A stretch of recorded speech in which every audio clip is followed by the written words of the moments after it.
Good evening, everybody. It is Erik Nagel. That is me. 866-969-1969 is the phone number. Joining me each and every week possible is my co-host, Matt O.G. Hello! How are you, Matt? I am swell, thank you. Not really. No, I'm actually not swell. Bring it down a tiny little bit there, Paul. Thank you. Snow on the first day of spring makes me kind of pissed and agitated. It is snowing in New York City. It's been snowing for, I think, about 6 hours now. That sounds about right. But on the plus, I don't see anything sticking in Manhattan, but I hear everywhere else it is. And the rest, it's slick. And the rest of the country doesn't give two shits that we were getting snow. So we're not really going to spend much more time on that other than it is. Yeah. My buddy Giddles is here. Hi, Giddles. Hey, Erik. How's it going? Giddlebase on the Twitter and Instagram. That's Matt, me. Geek Stuff OG on the Twitter and Instagram for Matt, and I am Erik Radio on the Twitter and the Instagram. And also sitting in for a little while is Lewis. Hello, hello. How are you? Pretty good. How are you? Lewis is our intern for Opie and Jimmy, and he helps out on Sam's show, and he helps out on this show.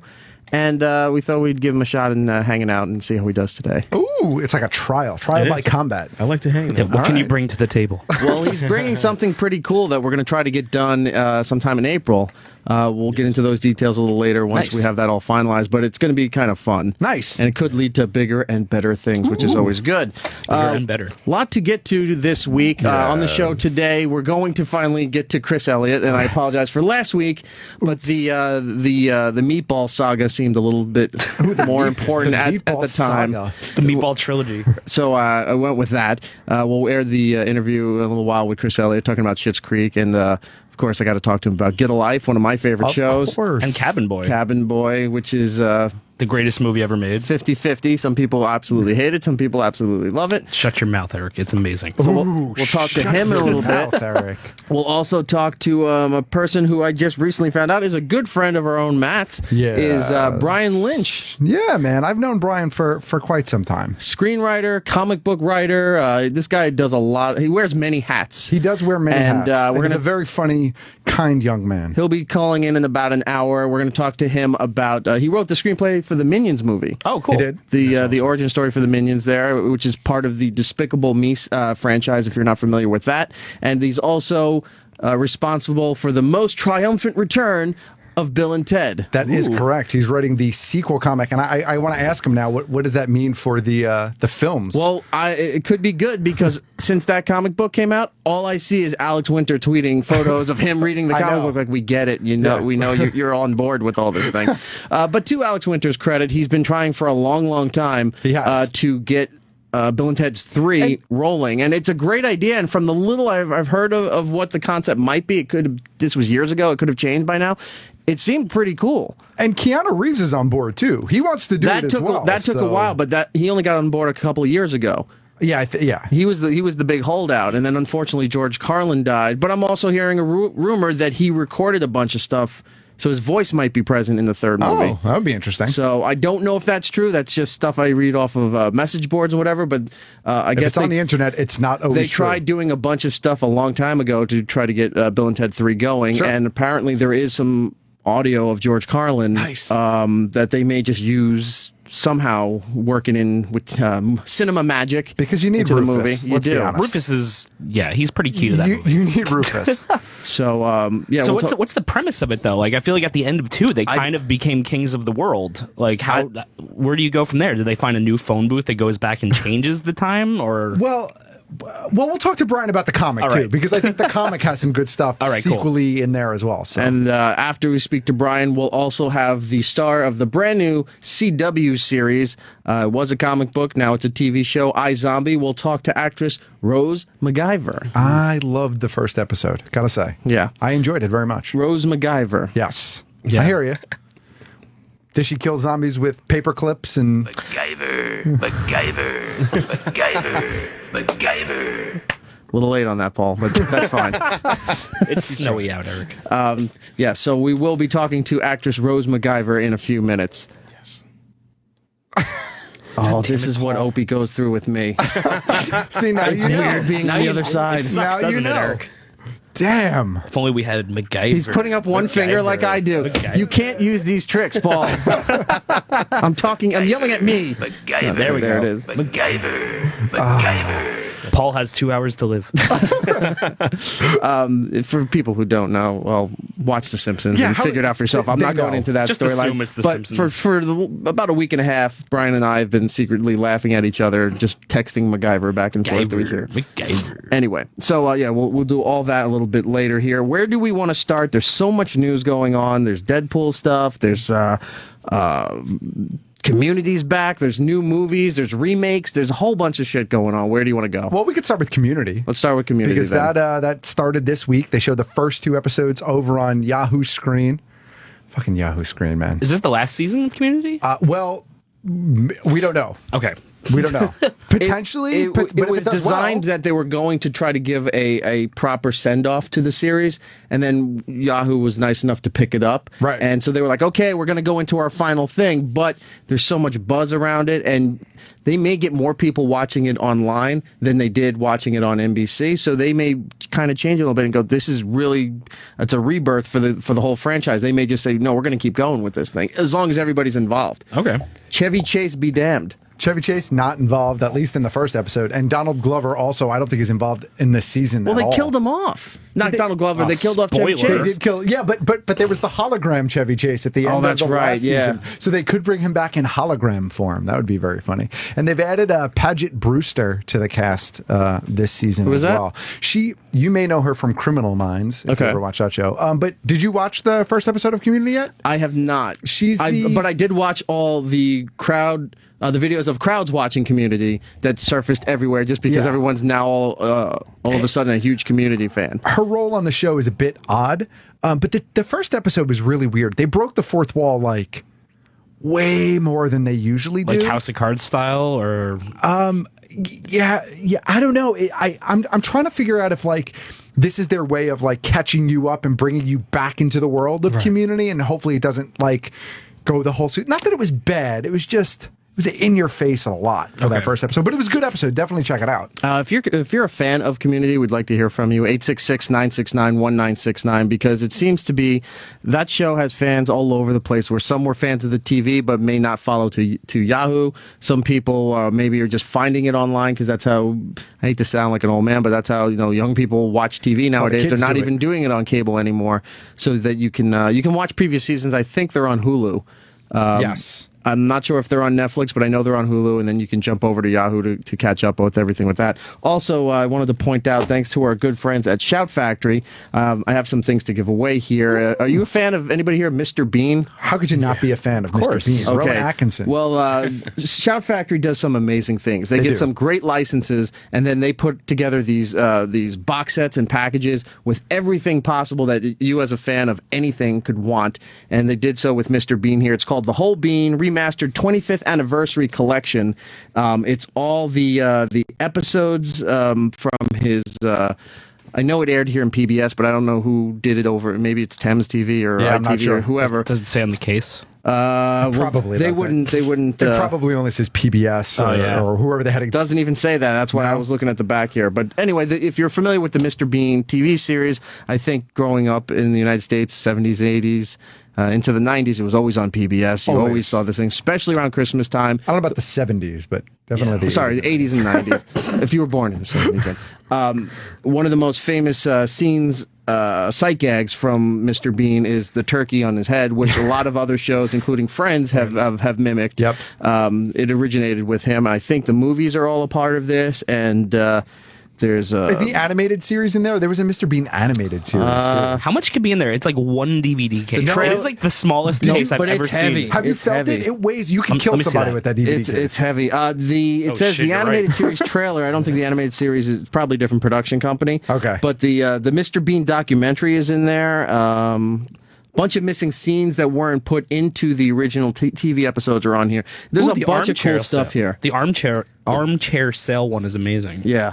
So we have those to give away. I was excited to get these, and I was just like, wow, Mr. Bean, so awesome. So Community is back. Yes. You saw the first two episodes? They did the first 2 this week, but I only had a chance to watch the first one before this evening. But I liked it. Like I said, it's good. If you're a fan of Community, you'll definitely like it. There's just something a little bit weird about it, and I can't put my finger on whether or not it's new or, just a different feel. Just a reintroduction to the show. Does it feel like they all care about this project, or is it more like Arrested Development Season 4, where they all came back because the fans demanded it and they're just doing it to get it out of the way? No, I think they all are generally interested in the project, but the entire dynamic of the show changes with a couple of people not being there, and they're no longer students either. Like Jeff is a teacher, and I'm not sure what Annie is doing there at all. And Abed, I think, is just there because that's what he does, and that's his whole life is at school. So the dynamic is a little bit different, but it still works. Like there's some funny stuff in the first episode. So. Paul, what were you saying? Did any of you guys see the documentary Harmontown? It's on Netflix. It's like the transition between when he got fired from Community to when he got rehired. No. I have not seen it. I have it at home. I think at one point we were supposed to get him on Opie and Anthony and scheduling or what have you there. But yeah, he put out a documentary. He also does a podcast. I love his podcast. I listen to it every week. I haven't heard the podcast yet. It's great. It is good? It's pretty ridiculous. Like, he talks about Community like all the time. I've only seen 2 episodes of Community, but I feel like I've seen the entire show from listening to his podcast. You have to watch Community. Yeah, and every episode I've seen, I've absolutely loved. I just haven't had time to sit down and the paintball wars, the D&D, the pillow fort versus blanket fort episode alone is the first episode I saw was one where they were going to like space camp or something like that. And they were driving like a Winnebago that was like a space thing, and it was pretty funny. There's a big Doctor Who ripoff. Well, that's what I was about to say. They're obviously Doctor Who fans, and I'm a big fan of Inspector Spacetime. That's right. That they do, which is really, really poorly done Doctor Who. But they make it obvious that they're goofing on it. Yeah. There is one episode. Were you a fan of Star Trek Next Generation at all? No, I was not. Okay, there's one episode where they get an apartment and they're both living in bunk beds in one room, and they turn the other room into the holodeck. They paint it black with yellow stripes, and they go in there and pretend that they're in scenarios, which is what in Star Trek the holodeck would. It was their way of relaxation or investigation. They would the computer would bring up and put you in different times in history, and wherever you wanted to go, this thing would generate it for you. But they would go and do that, so you'd see the story through one person's mind as they're doing it. But then somebody would open the door and look, and you just see the other guy in a black room, they're wearing a costume, dancing around. They're like, all right, shut the door. But sounds awesome. I'm kind of envious that they had a holodeck room. Yeah, really, I want one. Eric, you can make a holodeck room. Yeah, I was just thinking that. Eric's got so many rooms in his house. It's like Clue. He doesn't even know what to do with the rooms. Like, he walks around in there, you like pull in a bookcase, and like a chicken comes out. It's crazy. The other day, my door rang. I opened it up. It was a singing telegram. So I shot her. Exactly. Nice. That's what you got to do. Let's go to Luke in Austin. Luke, how are you, That's sir? How it could have ended. Hey, Rock, what's up, buddy? Love the show. Hey, I'm a massive fan of Community, and I wanted to make sure that you were aware that this Inspector Spacetime thing has such a cult following that they actually have a subreddit on Reddit about Inspector Spacetime where people are making up, bogus episodes and scripts and stuff.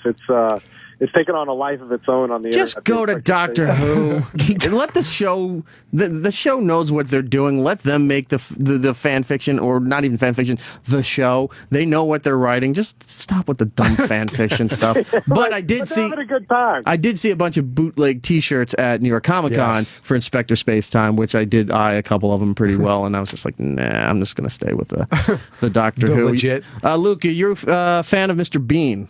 I'm a huge fan of Mr. Bean, actually. Yeah, totally. How did you discover Mr. Bean? Well, it used to run on HBO at pretty weird hours, or maybe it was one of the HBO offshoot channels, like HBO Comedy or something like that. But, they used to show it on there, and when you could catch an episode, I mean, they would usually place it next to Mr. Show with Bob and Dave. Another great program. Yeah, perfect. Like the best. So I'd catch those kind of like in an hour. Yeah, I may have been smoking something. It was very enjoyable. I enjoyed myself very much. Could you imagine a marathon if you're up really late at night and you're watching Mr. Bean, Mr. Show, and Monty Python come on? It's like, I'm not going to work tomorrow. Sleep. That's what I'm talking about. And then you can randomly pepper in episodes of... sorry. No, that's the way to go, man. You're talking about it. That's the way to go. What were you going to say? You can randomly pepper in episodes of Syphil and Ollie for a really good time. Syphil and Ollie show. Rock. Luke, I'm going to put you on hold. I'm going to give you a copy of Mr. Bean, The Whole Bean, the remastered 25th anniversary collection from our friends at Shout Factory. Badass E-Rock. Thanks, buddy. No problem. Thank you for listening. Tell two friends. Luke on line 1 will win that. Let's go to, let's see, Muhammad in Philly. Here, started watching Community on Hulu. How you doing, man? Hey, what's up?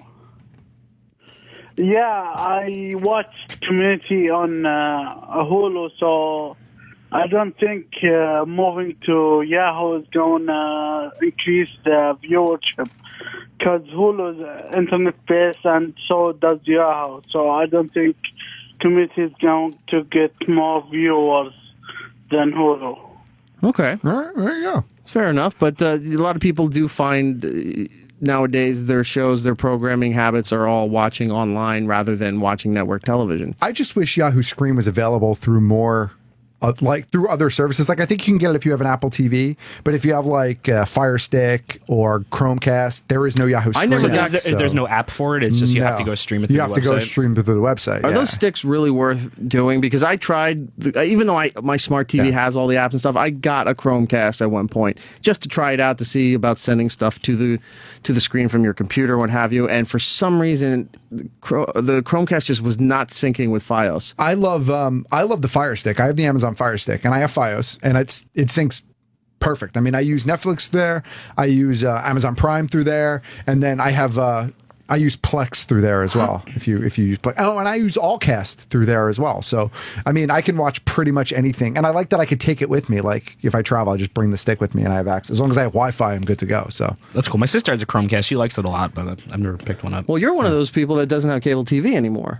You watch everything online. Yeah, and like at least for like 10 years. How do you? I don't want to say how you function, but how do you fare as far as keeping current on what's new and what's popular, or what's got not even popular, but what's got the latest buzz, or might be the up and coming thing? How do you stay current with it? I usually don't. Like I don't watch a lot of TV. I just find the things that I like, and then I hunt them down. So I'll just type in like genres of shows I like, and then just read articles until I find something that I haven't seen yet. That's how I found like Black Mirror and Orphan Black and like a bunch of other shows. But you were finding Black Mirror.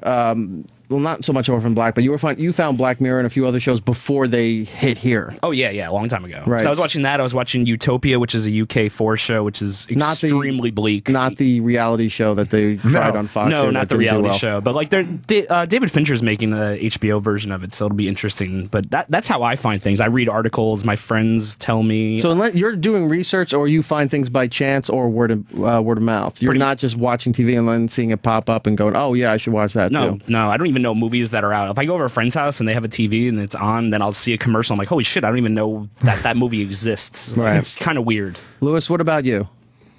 I'm usually just checking iTunes, and I'll look for the top TV shows that people are downloading. Do you have cable, or do you? I have cable. Oh, you do. But I'm usually working. Right. Or I'm usually just outside of the house, so I usually just watch on my phone, iTunes, Netflix. So you download a lot of stuff to go? A lot of stuff to go. Yeah, rent a lot of movies from iTunes also. I've been for the longest time, I was against Ultraviolet. I just didn't care. And something clicked with me about 6 months ago, and I went through, that huge wall of DVDs that I have in my house. Yes. I went through and I found all the those Ultraviolet cards that come with the movies, and I've been loading it into Flickster. Mm-hmm. And I've been finding that either through the smart TV or on the iPad and stuff, I've been actually watching more of these movies that I have, even though they're on DVD, and I haven't opened them yet. Just because I have it set in my Flickster account. Same with the Disney. Disney has all their movies on their own server too, so you can just click different apps and you got your whole library there. Makes it so much easier. I don't know why I have all those DVDs still, but Do you think you'll upgrade to a hard drive or? I was thinking about that. I did a lot of research for the past couple of years where I was just I was reading everything I possibly could as far as. Well, this isn't totally legal, but ripping your DVDs to a server that I could access privately in my house. There's a lot of work that goes into that, especially with all the movies that I have. And you could do it. I know people would say you can just download it from, you can buy it off Amazon or iTunes, whatever. It's already done and there for you. But the amount of stuff that I have, that's a lot of money. Sure. It's like paying full price again for the stuff I already paid full price for. Yeah. So as time goes on, I'm figuring it out more and more. But the streaming service, that's the only way I can see using the cloud and not being paranoid about it. Mm-hmm. There's no personal information on there. It's licensed movies that I've purchased at some point. They can sit in the cloud. They're not in my house. I'm fine with that. I can't put other shit up on the cloud because I don't. It's garbage. No, not at all. Yeah, Paul.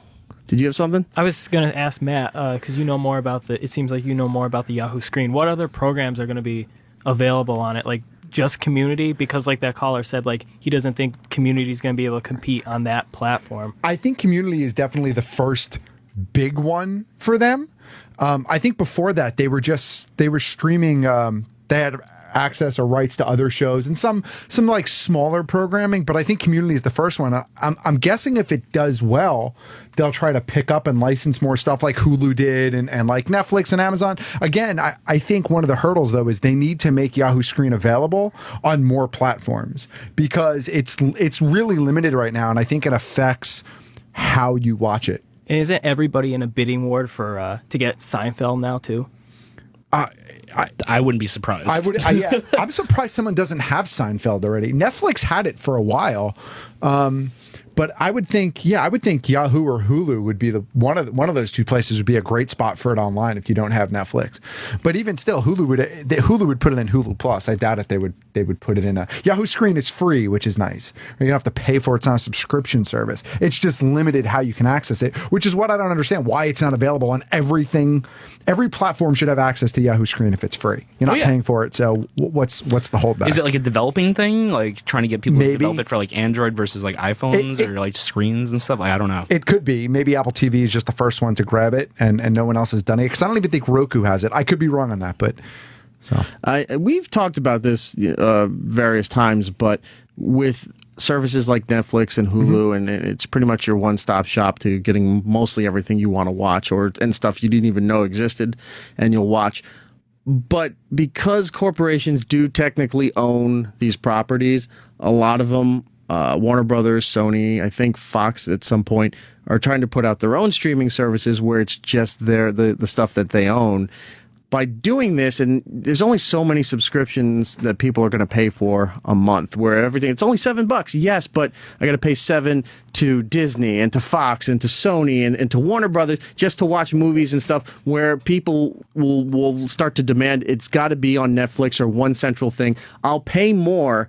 I'll pay $20 a month maybe for everything to go to Netflix if all these movie companies sign their deals and it's all right there in one spot. Yeah, if they get greedy and they all start creating their own. But that's what's happening. Yeah, that's what's going to happen, I think. I feel like some of them have these weird like pay libraries, but it's their obscure shit that isn't anywhere else. But still, like, who's paying $7 a month for some weird obscure Sony library? Maybe once in a while you want it. It's greed is the problem, but yeah.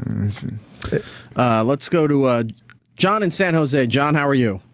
Good, how are you? You're rock. Great show. Thanks, man. I was going to talk about Community, but you guys were talking about streaming services, which living here in San Jose is something that we're all talking about all the time. What is happening is that nobody can basically get the one ring to rule them all. Right. Everybody wants to put up their own service so that they can get the biggest piece of the pie from whatever it is that they're offering. You guys were talking about Seinfeld. Seinfeld, after Friends made it to Netflix, Seinfeld's now seen as the next huge property that if somebody can grab onto it, they'll, exponentially grow their user base just because they have Seinfeld. The other thing, Yahoo Screen, now available also on TiVo, but it also people still have TiVo? I guess so. They do. Wow. Also, Yahoo Screen before Community was the one place to go for legal Saturday Night Live clips. They bought the entire back catalog of Saturday Night Live. Oh, okay. So you can go in there and search for, everything from the Bass-O-Matic all the way to those dumb guys that bob their head in the club. And you can pull up the exact clip. The Roxbury brothers, right? Yeah. Night at the Roxbury. Night at the Roxbury. Thank you. Yeah. So that was their big offering before they got Community. They're also doing a lot of streaming of live concerts through a deal with Live Nation. So if you really wanted to see that obscure show of the Shins from Austin this summer, they might be streaming it live through Yahoo Screen. There you go. What you said before about using Lord of the Rings terminology, one service to rule them all, that was Netflix. I've been a subscriber of Netflix since 2002. I can vouch for that. When it was a DVD service. Yeah. Oh yeah, you remember all? Oh my God, Eric got so many DVDs. At one point, I was doing 5 at a time. Nice. 5 DVDs, and I was just. They would come in, I'd watch them, put them back out next day. Yeah. And so I've been with them for a long time. And when they started their streaming service, even with the DVD service, they had almost everything. And the streaming service originally had it too. But then as time was going on, they made the production companies and the studios made the licensing a bit harder to get, more expensive, and then started branching out, like we said, into their own services. So at one point, because nobody thought Netflix was going to equal shit, you know, so everybody's like, yeah, sign it. Yeah, you can have our license, whatever. Nobody's going to go to your service. And Netflix revolutionized this whole, you know, way that everybody watches TV and pretty much invented the whole binge watching thing. But now they're like, well, fuck Netflix. Let's get our money. Instead of getting their money from Netflix, they're going to say, oh, let's get our money from the other people. And it's just going to oversaturate the market. And this is going to kill off a lot of these streaming services. Well, I think what will happen is you'll have this big bloom. Right, all these companies are going to do it, and they're going to realize that it's not profitable for them because people are not paying the extra money, and it's going to collapse in on itself, and it's going to go back to Netflix and maybe Amazon and iTunes or whatever. Or maybe you'll see some even weirder mergers like pop up in the future. It'll get real big, and then it'll implode upon itself when it doesn't work. And so you got to let it run its course. Give it a couple years; it'll be fine. What the studios did is really smart if you think about it. They looked at Netflix and said, oh, yeah, right, like anybody could ever create a streaming service that people are going to pay money for and, you know, watch enough for it to be profitable. I wonder how you would do that. They let Netflix build the whole business, prove that it's profitable, and then turn around and go, but wait a minute, we still own the content. We now know how to do what you do because we've been invited to the Netflix headquarters and seen what you do, so we're just going to go off and do our own thing. But you're right. Eventually, the amount of streaming services will become untenable, and some of them will die off, and they'll come crawling back to whoever's in charge then. Yep. Whether it's Netflix or Comcast VOD or whatever. Taco Bell's going to win the franchise wars, baby. Isn't that the plot of the movie where Terry Crews is the president that Taco Bell eventually... No, you're thinking of Idiocracy. Taco Bell wins the franchise wars is Demolition Man, sir. Yes. Demolition Man is the one I was looking for. Very good. John, are you a fan of Mr. Bean? Of course I am. Okay. I'm going to hook you up. I'm going to give you a copy of Mr. Bean, The Whole Bean, the remastered 25th anniversary collection from our friends at Shout Factory. Thanks, guys. All right, I'm going to put you on hold. John on 4 there gets that. That guy was very knowledgeable about technology. He was. Well, he is in the Silicon Valley area. Ryan in Connecticut, what's this about Amazon and Xbox? Well, it's actually not just Amazon. There's a lot of reasons why those streaming services are getting harder to get across multiple platforms. But Amazon had a huge problem getting Amazon Prime on Xbox, and it's still having the same battle with getting it on through iTunes and like Apple TV. Droid has always been a little bit more open to it. But well, I understand having a problem getting on Apple TV because it's a competing service to iTunes. So why would they put it on their service? Well, they're doing and I agree, but they're doing the same thing with Xbox One. Like if you have Amazon Prime or Amazon Instant Video on Xbox One, but you can also possibly rent the same video through the Xbox Live services. It's not available through Prime. Like you can't watch it unless you log on to an additional device, rent it and/or buy it, or find the thing and add it to your queue. And then you can go onto your Xbox and watch it there. But they're actually blocking it, like on now that Roku is allowing for you to have subscription-based services, if you have the same thing available on Amazon Instant Video and Amazon Prime, you actually have to they just changed it recently for Star Trek, the latest Star Trek movie. They just changed it so that you had it because people were outraged that Amazon Prime finally made Into Darkness available for free, but they were charging $6 to rent it on Xbox One, and you weren't allowed to watch it on Xbox One through your Prime service. Yeah, that's weird. Is that a licensing issue, or is that just they can't get the technology right? No, I went around it myself, and I do it all the time. Of course. But, like, just recently we wanted to watch just The Goonies, which was, inexpensive, but it was $8 to rent through Xbox One and $5 to rent, or $4 to rent through Amazon Prime, and you couldn't rent it through your Amazon Prime directly, or Amazon Instant Video directly on my Xbox. I actually had to log in on a laptop rent it, add it to my queue, and then it popped up in my queue, and I was allowed to find it. But I couldn't even search it on my Xbox directly. All right, I don't know what that's all about. If they're just butting heads, or if there's some kind of it sounds like Microsoft is being kind of dickish. You think? Well, yeah, Just saying. It's the endpoint device that you're using. Right. If they have their own store, they're restricting the access to that, and they're doing the same thing on Droid phones now with Google Play. You can't search it through the Amazon Prime or Instant Video app on Droid if you can find it on Google Play. You can't do the same videos. Okay. Ryan, thank you so much for calling in, man. I appreciate it. Yeah, I don't know what the Xbox thing. I know for a while, like, with streaming, they were having a problem with certain streaming things. Like, it took a while for Xbox One to get the WWE network, but that was more of a technical coding issue or something. This just sounds like they're trying to make sure that you spend your money with them as opposed to with somebody else. That's all it is. See, this is this is what I'm talking about. Everyone's going to get greedy, and yeah, you own the properties and you should make money, but I think you do better business as a collective in that sense, because that's just the way people are consuming things, and that's how they watch things. I think you're going to make more money and keep an audience and customer base in the long run by doing that than trying to go solo and say we're going to charge our own thing, and it's going to saturate the market. And what's going to happen is people are going to pirate more. People are going to figure out the workarounds, legal or illegal, and there'll be revolts too. No one wins. Like, people just get mad, like when they did with Netflix, when Netflix was like increasing the prices, when they were like limiting what was going to be streaming. People were like up in arms, and they were like, we're going to cancel this, and then Netflix changed their tune a little bit. Well, of course. But you can't blame Netflix when they lose a movie. No. People have to understand that that's not Netflix 9 times out of 10. It's the studios pulling the movies back, or whoever owns a license or whatever country it's allowed to legally be watched because it's almost like Netflix is renting it, right? So Netflix gets movie X for 12 months for $100, let's say, for the sake of conversation. Well, at the end of 12 months, they either have to pay the $100 again, or they lose the rights to stream that movie. Sometimes the studios jack the price. Sometimes the studios don't want to give it to Netflix again, and so. Well, we can keep going on with the streaming stuff here. There's a lot of phone calls, but unfortunately, we're going to have to take a break. We're going to have Chris Elliott coming up next. We're going to talk to him about Schitt's Creek and some other projects that we all are fans of. Cabin Boy, yes, Get a Life. Cabin Boy. And I was also a fan, too. When I was 14, I used to sneak into Late Night with David Letterman with my dad all the time, because you had to be 16 to go. But when you show up with your dad, they're not going to question you. Right. But I used to go there all the time, and Chris Elliott used to come out, used to be a writer, performer for Late Night and just do weird shit. So that's where I first found him, and then because my mom hated Get a Life. Of course, it's going to be my favorite show. And so we'll talk to him. We're going to have Brian Lynch probably a little bit after the hour there. And, of course, Rosie McIver. McIver. You got it.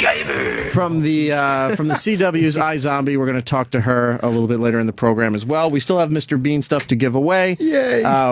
We got to work in at some point. We got to talk about the reboot of Poltergeist and this new movie Pixels.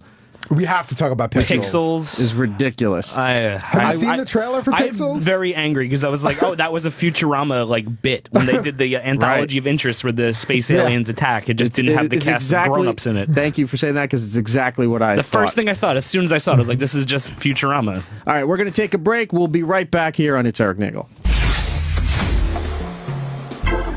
Erik Nagel. You know, E-Rock? Well, he'll be right back.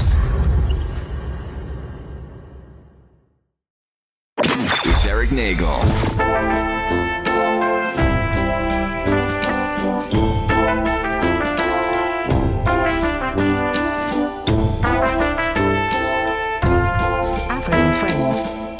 Ladies and gentlemen, you know my next guest here from countless television, movie, and various other projects. If you're a fan of comedy, there's no excuse not to know this gentleman. Please welcome Mr. Chris Elliott. Thank you. Hi, Erik. Good to see you, sir. Good to see you again. You look amazing. Oh, thank you. Get your eyes off me. It's really hard to do. I know. Me too. I can't stop looking at myself in that reflection behind you. It's quite a sight to see. I've lost some weight. But, you have. Yeah. And that's not a bad thing. No, I'm it's not a saying good thing. you were fat I've before. been trying to do it. We were actually talking about your weight loss and possible weight gain on the show I work, Opie and Jimmy. Right. We were talking about Schitt's Creek, and we had saw a few of the episodes in advance. Right. And I was trying to tell Jimmy that he loves your character, your role in Shit the mayor, but I was trying to explain to him that gut wasn't real. Right. And he's like, no, I think maybe he did it for the role. I said, no, it's not. Because it's purposely a beer gut, but a lot of those beer guts always come up like when somebody hasn't eaten much, so it sticks out straight. Yeah. But yours sags down over your crotch. That's a really subtle distinction right. that you saw there, but that's absolutely true. But there is some, it is padding for me. This is the first role I've ever had where I've had to be padded to look fat, which I'm proud of. But there is that sort of physique of just that sort of round belly and then really thin legs and a really thin face. They which portrayed is sort it of how very I well play. on King of the Hill, Dale Gribble. Where's the guy who's so skinny, but he had the pot belly that came straight out. Right, and it's usually kind of hard. Right, too, yeah. Just like, but yours was hanging down, and and Jim was like, "You sure?" I said, "The reason you can tell it's fake, not that you couldn't tell." One was I said I saw some of the press clips that you did for the show, and he looks in great condition. But the other was there's a scene where there's a fondue dinner going on, and you have your hand in the pot, right? But the way the angle is, your belly is laying on the plate and on the table, and I'm like, it's moving with him. If that was real, it would be in one position. It's waving around. Right. Yeah. No, it was actually a pillow, and there are some shots I think they had to edit around it where I was sitting and it just looked like a sofa on me. It just the folds didn't quite fit right. So I think for season 2 they're going to have a special one made for me. We were just kind of experimenting. But when we did the pilot, I was heavy, and then I lost all this weight, and I showed up for to wardrobe to start for the series, and Eugene wasn't happy with my weight loss, and so he's the one that wanted, me to pad myself. So. Right. Well, first of all, there's a season 2. That's great. We are going to do up in Canada for the CBC has picked us up. Yeah, that is so awesome. Yeah, because right now the show, for those that don't know, it's called Schitt's Creek. It's on Pop TV, poptv.com, so you can find out what channel exactly it is on your cable provider or your satellite there. Right. It used to be the TV Guide channel. Right. So if you're looking for the show, Wednesdays 11 p.m., poptv.com, go and look for the thing there. So season 2 is great. What I think you should do, not that I have any right to tell you what to do. No, but what you use as much advice as possible. What you should do maybe is just constantly have the stomach doing weird things in weird positions, but never address it. Like it's hanging to the left this time, it's hanging over here. Right. And just never acknowledge that the thing is moving. Right. Sometimes it's in my back. Right. It's just a back fat in the back. Yeah. No, that would be, I'll bring that up. I'll do that. The worst idea I've ever heard in my life. But yeah, thank you, Erik, for that. The show is written by Dan Levy, who's Eugene Levy's son. It's about a very rich, posh family that, through bad business decisions and trusting the wrong people, lost their fortune, but wound up discovering that they really owned this podunk town in the middle of nowhere that the government didn't even deem worthy of seizing to collect assets from. They said, no, you can keep that. And they wound up having to move to this town. It's the only place they can afford to live. The father, Eugene Levy, had actually bought the town as a joke because of its name, Schitt's Creek. And then I'm the mayor of Schitt's Creek, rolling shit. The episode I think is going to draw a lot of buzz for the show is the one with the town sign. Oh, yeah. Right. Because every time you look at this and the way they handle it and the way they try to fix it just makes it worse and worse. Right. It's an old school visual style gag that isn't cheesy or hacky. Yeah, that's sort of the theme of the show. It's a kind of a throwback to, TV shows from a different era, in my estimation. And I'm going to say sort of TV shows, I guess, in a way like Green Acres, except with this new sort of take on it where you believe these characters. They're not, fake. You sort of everything. All the characters are grounded in reality. Green Acres. They were all Mr. Haney and all these people were goofy.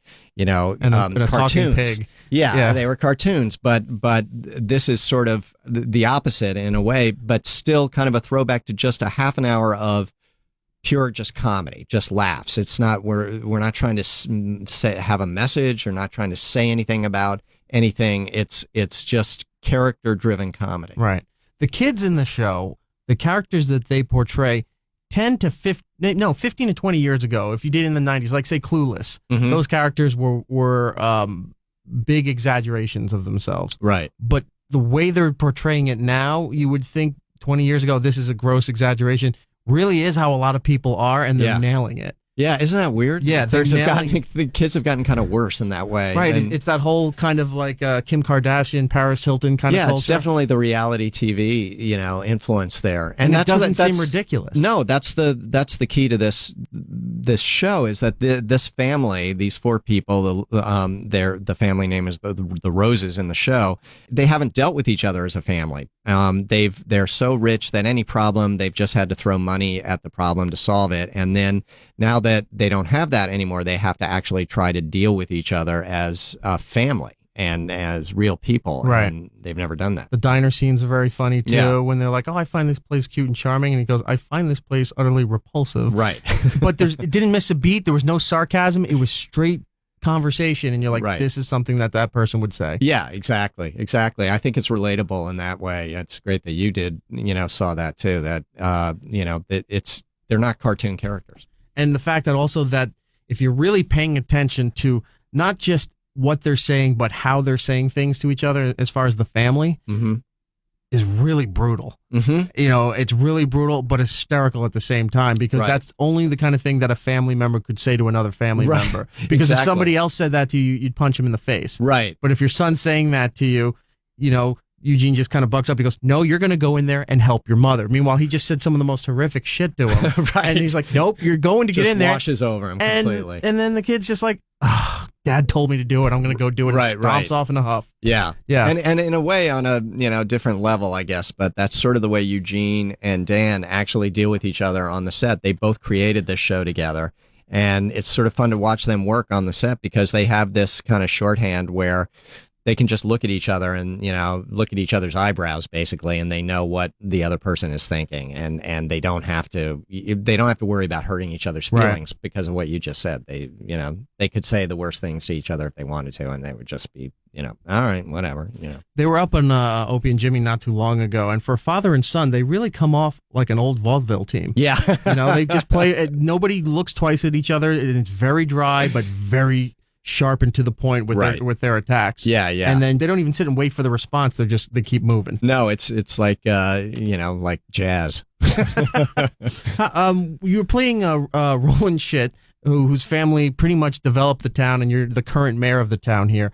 Doing this character, do you and having so much experience from comedy writing and improv and all the things that you've done from the old days of Late Night with Letterman all the way up to now, do you have much input as far as what your character's doing, or do you have so much faith that you go straight by the script of what they're writing? Well, there isn't a lot of improv done but on the set just because we have to sort of, get through the work during the day. Right. But this was a character that apparently Eugene had me in mind for from the start. So they kind of wrote it with my voice in mind. So it really kind of fit like a glove for me. I mean, there's definitely, you play around with a line here and there.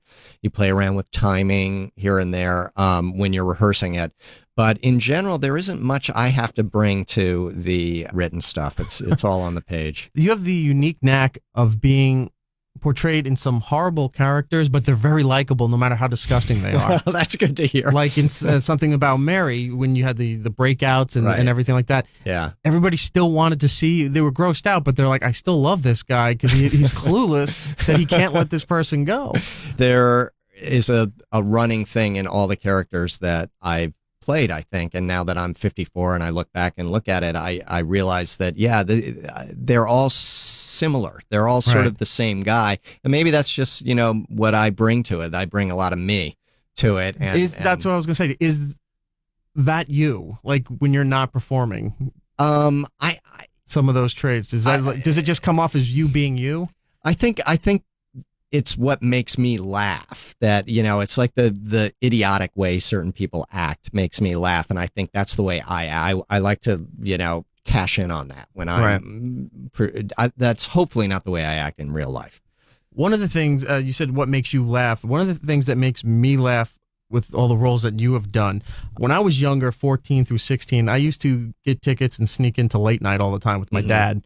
And every now and then you would be on there. One particular time you were on the couch with Dave there and you're teaching him about something about self-defense, all right? But the terminology you used was so not tough. Right. When you said, for when the huckleberries come out, and the no good nicks. Right. And my dad's not getting it, but I'm laughing my ass off because I'm like, that's not shit talking, right, you know? right. And then all of a sudden a guy in a pea suit's running through the audience throwing peas, you know, just how Right. great how I remember your doing appearances on that. That Letterman. was sort of like a Guardian Angels kind of thing that I was starting. I think, my own like Guardian Angels, and it was like I was telling him, yeah, when the Huckleberries come up to you like this, I think I may have heard Curtis Sliwa at some point say Huckleberry on the air. But you just had a way with words because you could take something and totally. It wasn't even dissecting the character. It was destroying what you were going for just because you used the wrong terminology on purpose. Right. Yeah. Well, I mean, I think, the idea of me pretending to be something else or wishing I was something else is sort of another theme with the characters that I play. I think they all wish they were something else, but haven't put in the work to really know what that should be or how to do it. I also remember you used to do a lot of impressions too. You do the prosthetics, and you'd come out as Leno or Marv Albert. I did, and then you had other weird, unique characters, just the guy under the stairs, right? You know, I did Marlon Brando. I did Morton Downey Jr. I did. There used to be this guy in New York. I used to love public access TV in New York, and Adam Resnick and I wrote a lot of stuff together for Letterman. There was this cabaret singer there named John Wallowich and you could call in to him and make requests. And he was always, he was this cabaret guy, wore a bow tie and big glasses, and he was at a piano that had a picture of Betty Davis on the piano and a little jar with money in it. And every now and then a hand would come in and put $1 bill and out of off frame into the jar. But he was always singing, getting requests for, Jerome Kern songs or something like that. But you could get on. It was a weird thing. You could call him and you could be put on a party line with him. And Adam, who lived in the building next door to me, we would both call at the same time and get on the party line. And instead of asking requests, we would just talk to each other in front of this guy. And we would be talking about the conversation. We were talking about late night and just like, what did you think Dave thought about the show tonight? I don't know. Yeah, I thought it went good or whatever. And then John Wallowich at the piano would go, okay, I guess it's a full moon tonight.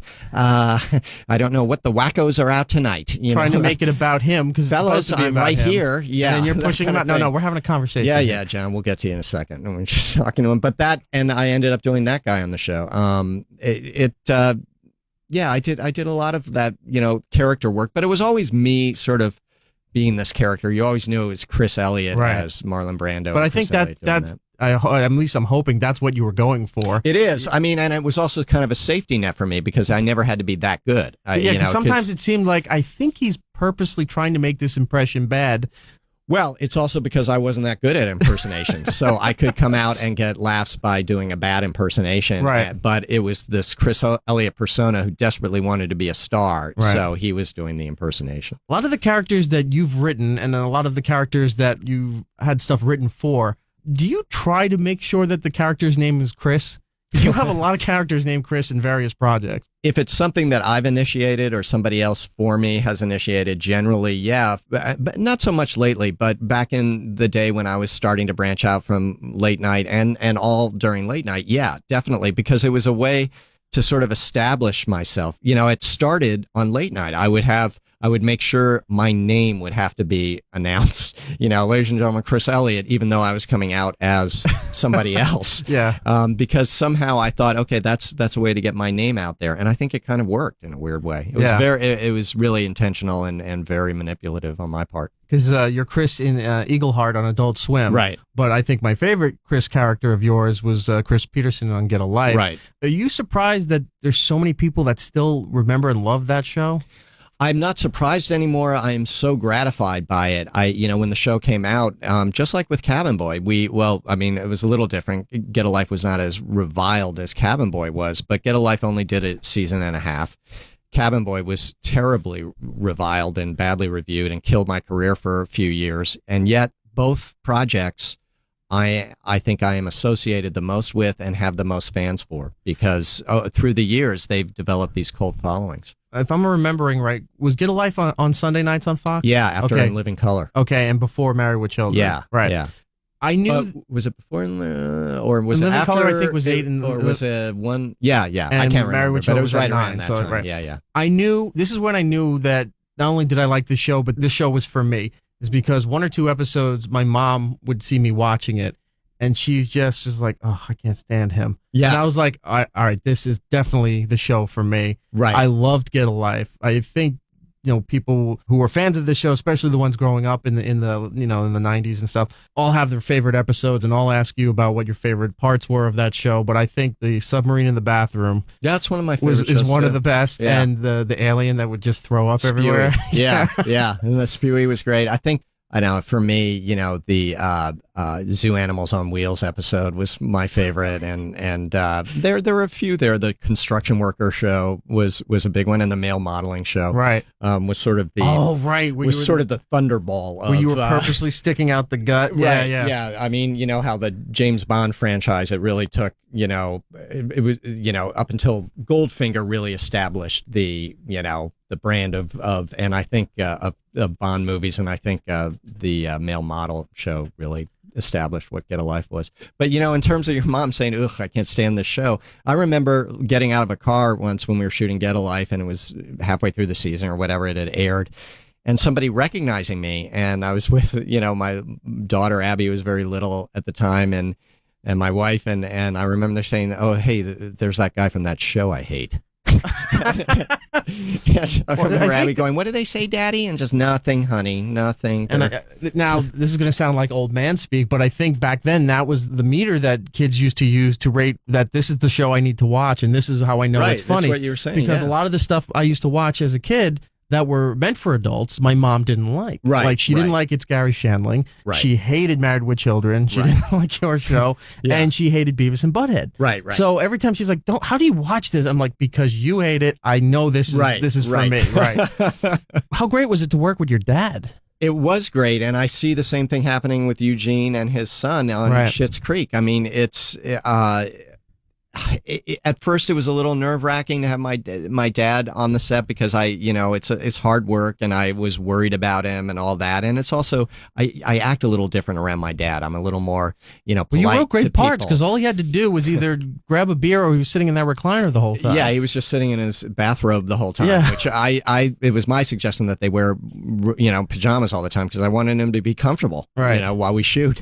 I think when we finished the pilot, writing the pilot, it came around to casting, and I remember while we were writing it, thinking we were just writing it in my dad's voice, and then casting came around, and Fox said, so who should we get to play your dad? And I remember, what kind of question is that? Of course it's going to be my dad. Yeah. For those who don't know, your dad is Bob Elliott, part of the infamous Bob and Ray comedy duo. Right. They started in radio and did television stuff for, 4 or 5 decades, right? At least. Yeah. And to have him as your father on the show is amazing, because, like you said, who should you cast for your dad? You have a comic legend in your family. Right. Why would I not? Why would I go? That's like somebody asking Rob Reiner, do you know anybody that could maybe that knows how to write a show or a movie?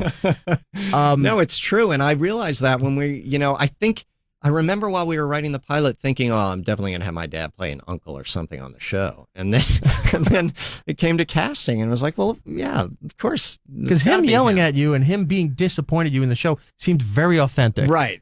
No, and somebody was pointing out, lines from him, just like, Chris, I don't have time to talk to you and drink coffee at the same time. That's a dad line. Like, yeah, that's just... I just got home. Give me 10 minutes, then I'll deal with you. Right. So that's great. You got to work with your dad. Like I said, he started off in radio there. Did you ever have any aspirations for radio? I know you went right into TV and writing and stuff. My opportunities were in television right away. And I think I always, in the back of my mind, thought I'm going into the general business of my father. I should try to do something a little different than what he's done. And the other aspect, and this is absolutely true, I've never liked my voice. And I'm not good at voiceovers. I'm not good at animated things. I've done a couple, and You've done SpongeBob, and I've done that. Did do SpongeBob. It's something I need. I think I'm a physical kind of actor. I need to be moving around. I need people to see me doing something physically to be funny. I don't think my voice does it. My dad did. His voice was just like, he could be a lilting, beautiful announcer, old school announcer voice, and at the same time do wonderful character voices. So you got the chance to work with your dad. How many opportunities have you got to work with your daughter, Abby? Because you both were on the same series, but never together. You were on How I Met Your Mother. Right. And then you were on Saturday Night Live for a little bit. And then she did about 4 years, I think, on Saturday Night Live as well. And she was the first second generation cast member for Saturday Night Live. So your family lineage is amazing. Cast member, but third generation because my dad had been on SNL a couple of times and did a special, Bob and Ray, Gilda, Lorraine, and Jane, with the whole SNL group, but it was a special Bob and Ray special. Okay. So it's almost really third generation when Abby did it. I did a small part in a movie that she's starring in that we shot last summer. And we're talking about trying to do something together with Abby and with my other daughter, Bridie, who's also really funny. And she's coming up now, too. She is, yeah. I think she's, she loves writing and she's so funny, but both of them, I'm blown away. It's like Eugene, I seeing his son, Dan, on this show, and I can see him, he's on cloud nine. He's like, what dad wouldn't be more proud of this kind of situation? And I couldn't be more proud of my kids, and I guess my dad couldn't be more proud of me. You worked hard, you made your bones, and now, you've had success, and now you have the opportunity to help your kids do it while you're doing it as well. I mean, it's hard. Feeling. It's a hard business. You can't really help anybody in this business anymore. And I saw Bill Murray once, talking about how, who can really do a favor for anybody in this business. And I was thinking about that. You can't really. It's really hard to now. Like when Abby got cast on Saturday Night Live, I didn't even know she had been auditioning. She had been sending in tapes to Saturday Night Live. And it's not like surprise. Yeah. I mean, she did that on her own. It's not like I could have called and said, hey, hire my daughter. Would you?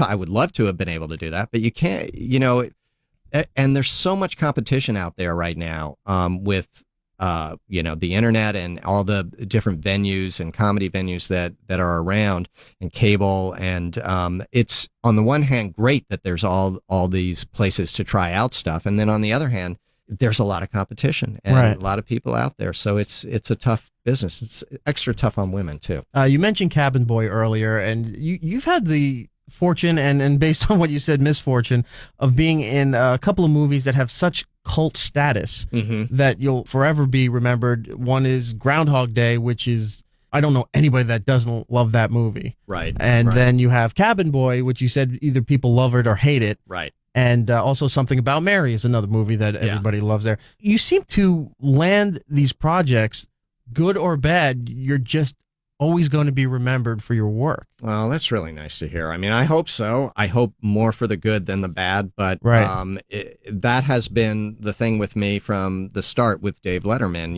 Even fans of late night, there were people that hated it when I showed up, and there were people that loved it. Yeah. And it was always one or the other. I've never had people in between. Never. You seem to have you seem to have the people who hated it were not the audience you were going for, or not the audience that needed to be there. No, they were sort of the people I was, poking fun at. Right. In a weird way. I mean, I can remember walking down the street and having somebody come up to me. I told you this story about Get a Life, but I remember in New York, somebody coming up to me when I was on Letterman, just saying, "Oh, hi, you're Chris Elliott." And I go, "Yeah." And he said, "I don't like what you do." And I remember just saying thank you to him. Did you think this guy's going to hit me or something? No. Well, he was weird, but I didn't think that. But I remember thanking him. I said thank you, and it took him totally by surprise. Because he got a reaction. Yeah, he said, "No, you don't understand what I'm saying. I don't like what you're doing." And I said, "No, I know. Thank you." You're still watching it. Yeah, exactly. But thank you for not liking me. I don't care. Over the years of all the different projects, I imagine you get people who remember you from Letterman, from Get a Life, Cabin Boy, and Groundhog's Day. Are you seeing another layer of a new generation of fans from doing Eagle Heart on Adult Swim? I guess so. I mean, it that has a very specific cult audience, college too, early mid-20s. Sure, that audience necessarily remembers exactly what they were watching the night before when they wake up. So I think it takes a little longer to sink in with that crowd. But it's cyclical, and it depends on what you're doing and how visible it is and all that with me. And also, I do look very different in everything that I do these days. And I don't know. I also. It's not something I told you that I used to try to get my name mentioned all the time because I was seriously trying to become famous when I was younger in my 20s. And I don't sort of feel that urge anymore or that need for that kind of feedback. For me, it's really just about, I know this sounds corny, but it's about the work. And the work I'm doing with Eugene Levy and Catherine O'Hara, to me, is some of the best work I've ever done, and it's also just so much fun, and that's at my age at this point that I couldn't ask for a better job in the world. Obviously, the show Schitt's Creek, 13 episodes. It's on the Pop Network, poptv.com to find out where it is on your cable or satellite provider. Wednesdays at 11 p.m. What is out there that you still want to do?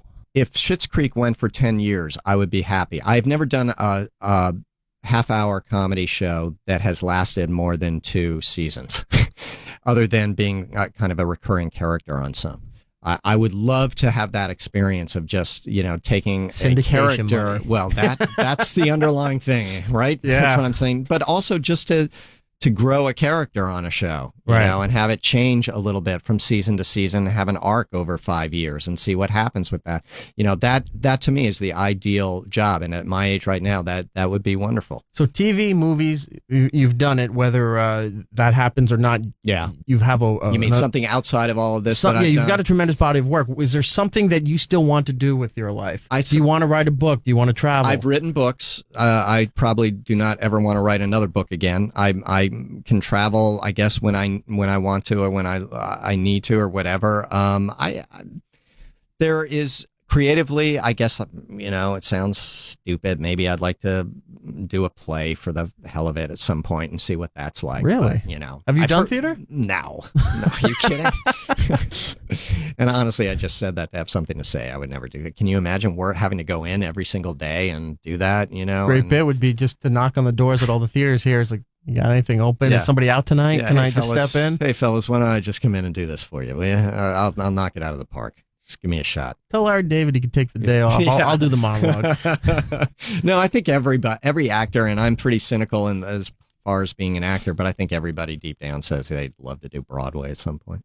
Before you go, Letterman's wrapping up. Yeah. In a few months. Do you have any plans to do anything for the finale? Like, you're going to be there the final week? I did my last appearance last night on the show. And that's it? That's it. Oh. Yeah, that's it. I mean, at least my last guest shot. I don't know what their plans are for closing off the show, and I do have to go up to Canada where we shoot Schitt's Creek at the beginning of April and start that. Well, Chris, I wish you nothing but the best, and I got to tell you, I've interviewed a lot of people, and you're probably one of the coolest, nicest guys that I've got a chance to talk to. You're very open. There was no roadblock there. There was no I don't think I can talk about this with this guy. Well, you didn't bring up anything I couldn't talk about.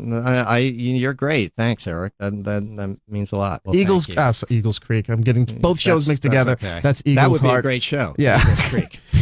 What if your marshal just walked in and tried to arrest somebody? It's like, wait, what? Well, that's in year 10. Yeah. We'll start weaving. The show is Schitt's Creek. poptv.com to find out what channel it is on your cable and satellite provider. Wednesday nights on the Pop Network at 11 p.m. You play the mayor, Roland Schitt, of the famous Schitt family that owns the town. Definitely check this out. Look for the episode with the town sign. It's definitely one of those things. You know what that is? That's your WKRP turkey moment. Yeah. That's exactly what that is. So I think that's episode 3. Right. Yeah. So when they go and look back at that show and like, oh, right, the sign. Chris, thank you so much for your time, man. I appreciate it. It was a pleasure. Thank you, Erik. It's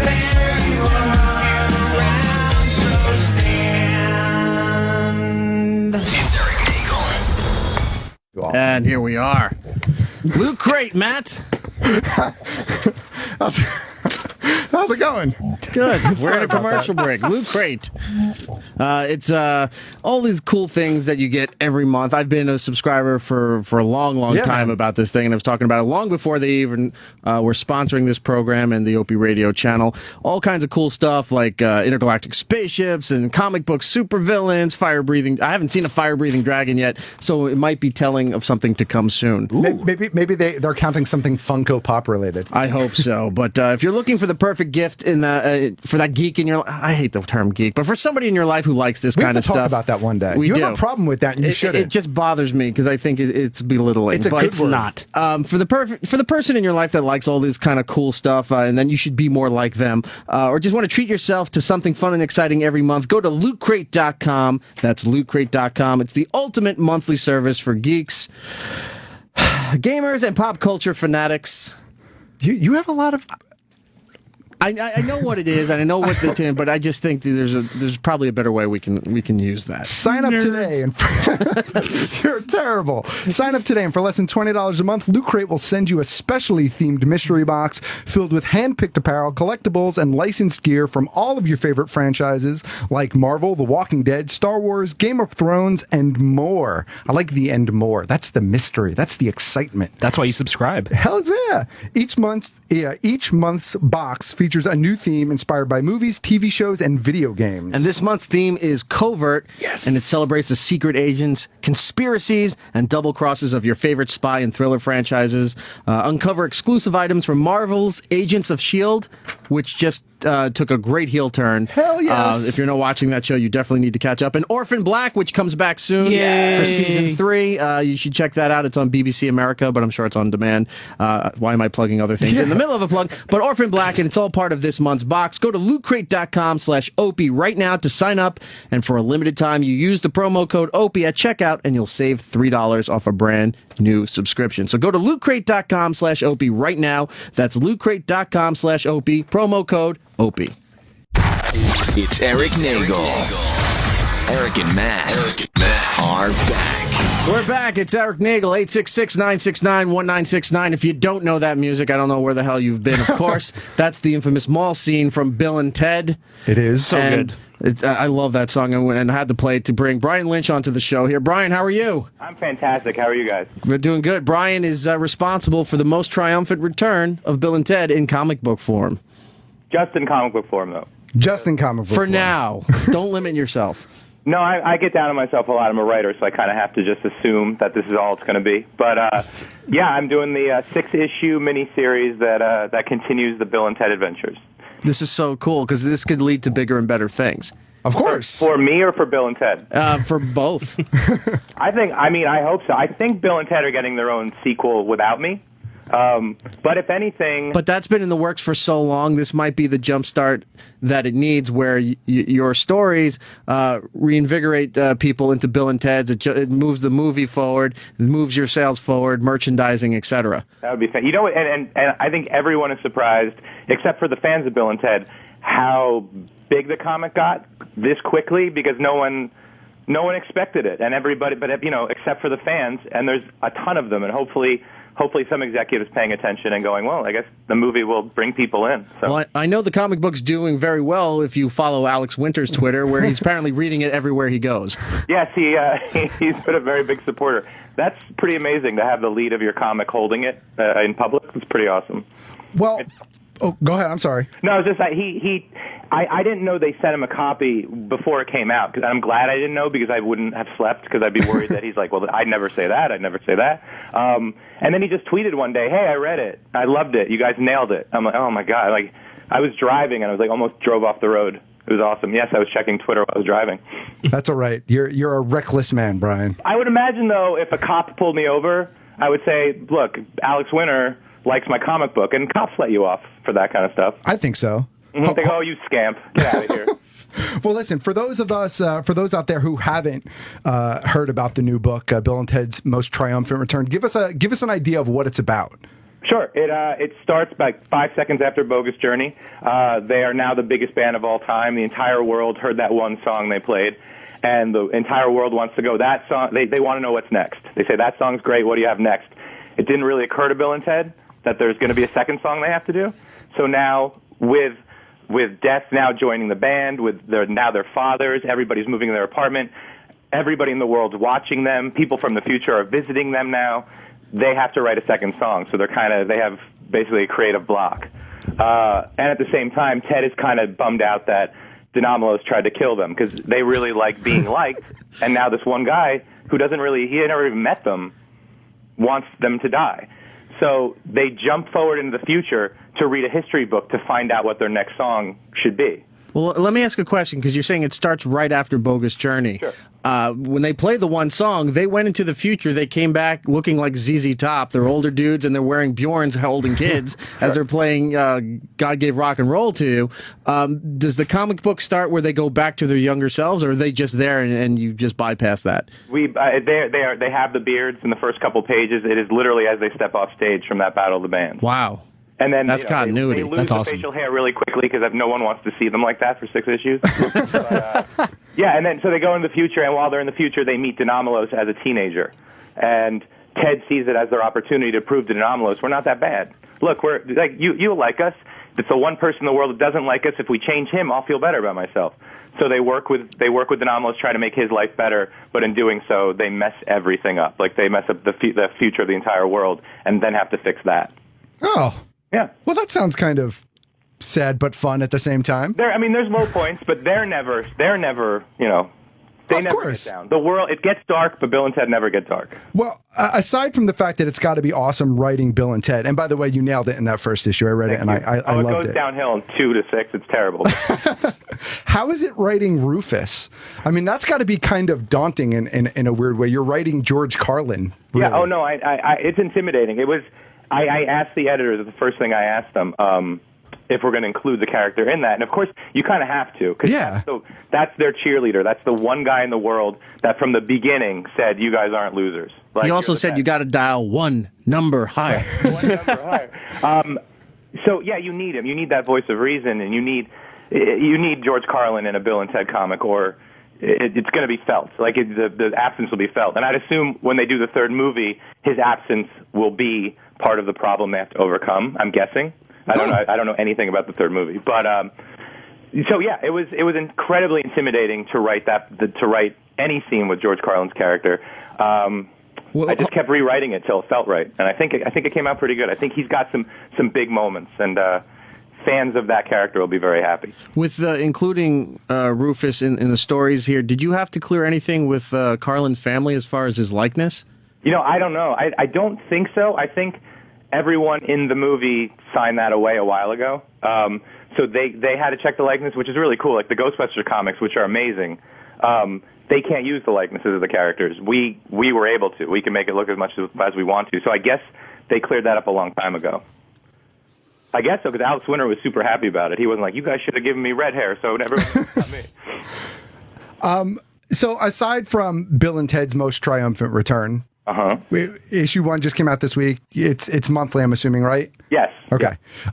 Let's talk Monster Motors. Oh, yes, we should. Because I'm assuming that some people may have checked out Bill and Ted's, but they might not know about Monster Motors. I've been a fan since the first graphic novel came out. Was it a graphic novel? How would we classify that? It's a big hard, like one of those like Dark Knight, like thicker cover. Right. 40-page one shot. The first issue was. And now the second series is out. How many issues are in the second series? 2 issues in the second series. Okay. So give us an idea, because I was trying to explain Monster Motors to the gentleman here in the studio with me tonight, and I feel like I wasn't doing it quite right. Can I tell Brian what I thought Monster Motors was? Yes, go for it. Okay, so he's telling me it involves classic monsters, and with the Motors tie-in, I thought it was more like Turbo Teen, where you'd throw water on these monsters and they turn into classic cars. Turbo Teen was amazing. Well, I mean, if I had thought of that, that's no, it's reinventing every monster that you grew up loving as a certain kind of car or truck. And following the logic of that, it's like, what if a car was Dracula? Well, he would suck gas to live. He would suck the gas out of cars and kill them, and his name would be Cadillacula. And the more gas he sucked out of the car, the more powerful he'd get. It's that kind of thing. If Frankenstein was a truck, that would make the doctor, the guy who created, well, he's actually Frankenstein. If Victor Frankenstein, he'd have to be a mechanic, and he creates a truck out of all these dead pieces of old trucks in a junkyard and stitches together this giant green monster truck that's fully electric. Frankenride. There's a Lagoon Buggy. There's Dr. Jekyll and Mr. Hybrid. There's Mini Van Helsing. It's basically like, somebody reviewed it as the best 80s kids cartoon that was never made. Oh, that's a great way. That's a great review. Way. Because the one thing I wanted to say about it, and actually I guess Bill and Ted's kind of falls in this category too, but I like that it's family friendly. Sure. I like that it's all ages because, as you know, Brian, there's so many controversial things going on in comic books these days, and there are so many books that have gone so dark that it's hard to find books, I think, that can really hit multiple age groups, and I think Monster Motors definitely is comfortable in that. So yeah, the goal was to make a book that like my 10-year-old could read, 9-year-old could read, but then like if you read it, you wouldn't be annoyed by it. Like it's not the Smurfs. It's kind of cool. It's just they don't curse and there's no blood, but it's still basically I want to do Ghostbusters, Ghostbusters tone to it. And I hope I got that. I think I did. It's one of those ones that I use money from my screenwriting career to fund it, so I could maintain the rights. And it was pretty cool as when I gave it to certain people that I've been working with in movies, it got optioned. So nice. Hopefully it'll have a life beyond the comic book, and it's kind of neat. But if it's just the comic book, that's fantastic. It's still my favorite thing to work on. It always will be. But I absolutely love it, and I recommend that everybody go out and grab it because it's definitely a fun read, and it's definitely got a nice bit of nostalgia in there too. And it's easy. It's an easy good read. So definitely people should check that out. Yeah, thanks, man. I appreciate that. Of course. And I totally agree. I know. Oh, you. Well, the artwork is really awesome too. Because Matt pulled it up on the screen because I hadn't heard of it, and it was pretty badass. Yeah, that's Nick Roach, and he's done Transformers. He did New Warriors at Marvel.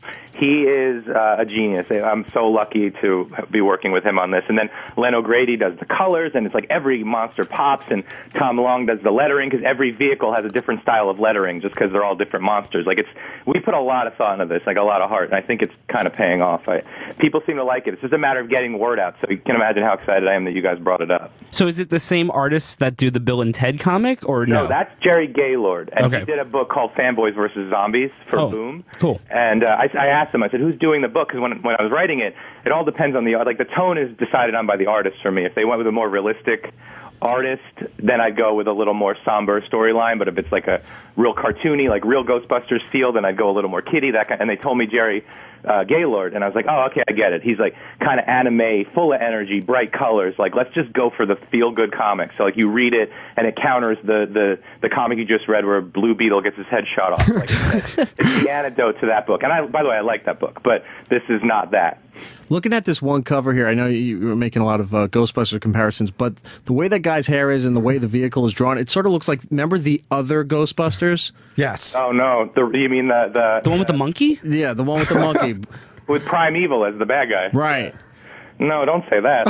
That's not a bad thing. I'm just saying it's the art style sort of looks like that. It's the cover of the Curse of Minnie Van Helsing, so you know. Right on. That was kind of popular, right? That version of Ghostbusters. I'm just saying artwork. I'm not saying story or content wise. I know. I like the other Ghostbusters cartoon better. The Garfield Peter Venkman is my favorite.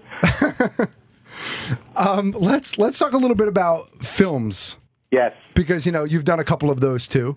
Hop, of course, being well, it's Easter, Brian. It's a couple weeks before, so we got to throw the Hop plug out there. It's really weird. I keep getting more fans on Twitter when it gets closer to Easter because I guess people are buying it and watching it. It's kind of interesting how that's happening.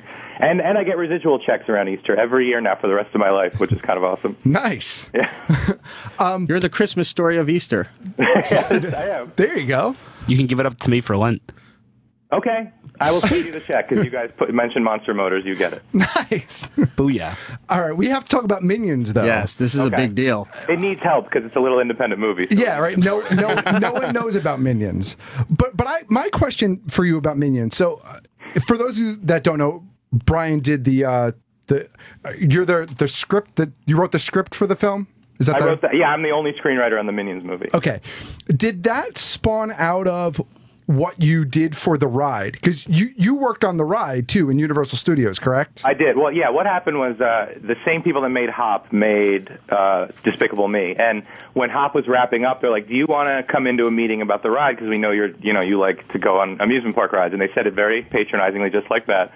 Brian, we know you like fun things. And so I went in and I had ideas for it. And they said, oh, yeah, let's just have Brian write it and see how it goes. And they had a story because obviously they had a spine of the whole thing because Universal Parks knows rides better than I do in terms of the structure of stuff.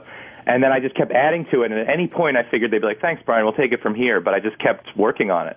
And I guess they discovered through that I was very good with the Minion characters in the Despicable Me world. And they said, do you want to think of ideas for for Minions movie, and one of the ones that I thought of they liked, and we just kept working and working and working on that. And the executive producer, Chris Meledandri, added ideas, and the directors, Pierre and Kyle, threw stuff in. It was a great process, and it became, and we did it. It just I kept waiting for someone to go, no, it's not happening. And we're done. The movie's out in July, so. That's awesome. Yeah, it's good too. It's really funny. Congratulations to you on that, because that's pretty huge. So that's gigantic. Yeah, I hope so. I saw Big Hero 6, and the Minions trailer was before it, and that was my first time seeing anything with Minions that I've written, except for the ride, in front of an audience, and the reaction was like, okay, I can leave now. I don't have to wait for Big Hero 6. I'm done. Like, nothing in the movie is going to be the feeling that I just got here. So, Brian, with writing for the new Minions, did you have any leeway as far as new character development, or did you have to pretty much go with this is the line that we're going to put out here? These are the people available, and this is who you have to write for. Oh no, it was other than the Minions themselves, it was what ideas do you have? Who do you want to do? It was a lot of just figuring out the funniest, master for them to try to serve, and the funniest new characters for them. I was a big part of that, and that's what's so amazing. Like, you think when the movies get bigger profile or more money gets put in them, because I've done little independent movies too, that I'm going to get less control or less input. This one, I was there every day for 3 years. Like, wow. Yeah, and it was. I'm there when the people record the voices, and if Sandra Bullock goes, oh, what's a new line here? I'll give her 5 of them, and we'll start playing until it comes up with the one that she loves. And it's. I don't know if the writers are always there for the recordings either, and that's how Illumination and Universal do it. They want the best thing, and so the writers are there to make it good all throughout. And I hope it paid off. I mean, I got to hang out with Michael Keaton because he's in the movie. Like, yeah, that's awesome. Yeah, that's it. I hung out with him the week before the Oscars. Like, he still made time to come record like 4 lines to just pick up quick lines. And he's excited about it. He's like, oh, I hope they're in the sequel. I hope we get to do another one. Like, I hope we can bring this guy back. It's like, he's excited about it. That's like Batman saying he likes the charger I wrote. Having Batman in your quarter is pretty big. That's important, I would say. I know, and Sandra Bullock. Yeah, that's awesome. You ever see Speed? It's a little bus movie, right? Right. And then Speed the bus 2, that which couldn't is slow down. like a boat. Everyone loves Speed 2. Speed 2 was on a cruise ship. Demolition Man earlier. Look, it's. Of course, you got to there. Anytime I can mention Demolition Man, I try to work those in there. That's one of the most underrated movies ever. Demolition Man is amazing. Do you know how to use the shells? I know how to use the shells because Sylvester Stallone answered it on an Ain't It Cool interview. Did he really? Yeah. He was very general because he's like, I got to be honest, there's no real way to use them, but here's what I guess I kind of figured, and he explained it. I'll have to seek that out. I think what he explained was that you use 2 like chopsticks. Yes. And then the third one is to like that holds it open, then use the third one to clear it out. Right. That sounds horrible. Yeah. That sounds like an awful experience. I would rather just curse and get all the tickets and then wipe my butt with it. I would just scoot across the carpet. Like a dog. Yeah. You'd be the best character in the movie if it just cut to someone in the background scooting across. And they just never address why I'm doing it. Just always in the background, just scooting. With writing for the Minions movie, and let's jump ahead a little bit because obviously it's going to do well, and then it'll do even better as far as merchandising and fast food tie-ins and what have you. Will you then have a hand where the Minions ride is a big deal at Universal Studios, both in Florida and Orlando, and it's sort of like its own little mini movie where the audience is participating in it. So if they're incorporating all the new stuff, which I'm sure they will, in probably in about a year or 2 years from now, that'd be cool. Are you going to be? Do you think maybe you get a hand in writing that? I would love to. This work experience with Illumination has been one of my favorites of all time. Like, these guys are so fun, and like they're so inclusive. Like, I hope so. I mean, I would do whatever they want me to do. I mean, I hope so. Also, by the way, I love writing rides because I love rides. So I remember at the premiere of the Minion ride in Orlando, everyone was kind of drinking at a bar, and like the head of the parks was there, and I was a little like I had beer courage basically. I went up to him. I'm like, hey, your Harry Potter ride is fantastic. And he's like, yeah, okay, yeah, thanks, like pat me on the head. And I'm like, I hear you're going to expand the park. And he's like, yeah, uh-huh. And he turned away. And I go, you need anyone to write that. You just come right to me. And my wife's like, "What are you doing?" I'm like, "I don't know. I took a shot." I just slunk away. I did not write the Harry Potter ride, in case you're wondering. Have you written other rides? Because you said you loved Simpsons ride. Is there something else? Oh God, I wish I wrote the Simpsons ride. That's my fave. No, I haven't written any yet, but I think there are some on the horizon, and I may have a hand in them. We'll see. I think we all need to go to a theme park with Brian Lynch. You want to go to? If you're in LA, we can all hang out. I can get us right to the front of the line. I was just going to ask that. There you go. We're coming out. Well, Springfield is opening this summer. I know. Let's go. I want a slushie. Field trip. I have a lot of sick days in my future. Good. Do it up. All right.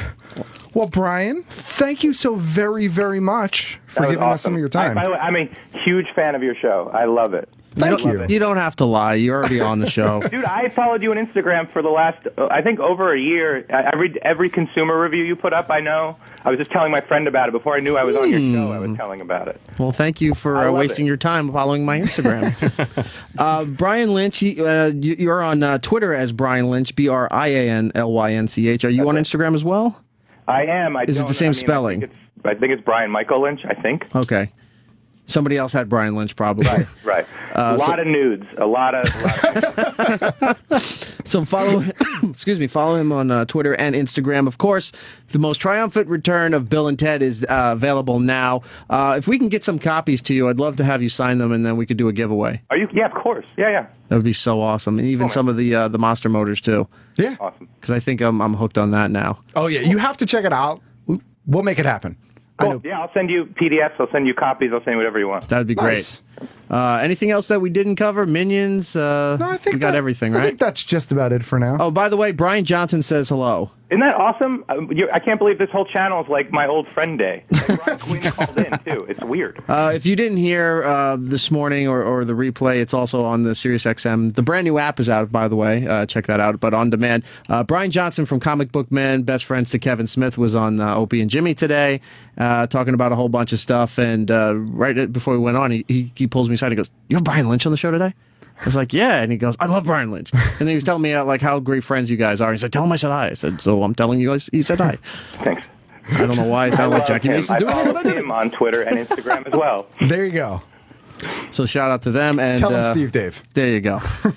Again, promoting on other stuff that we shouldn't be promoting. Well, sharing is caring. Brian Lynch, thank you so much, man. You're welcome on the show anytime, especially if you're in New York. Come in and hang out with us. Awesome. I love you guys. Thanks. All right, take care, man. Okay, bye.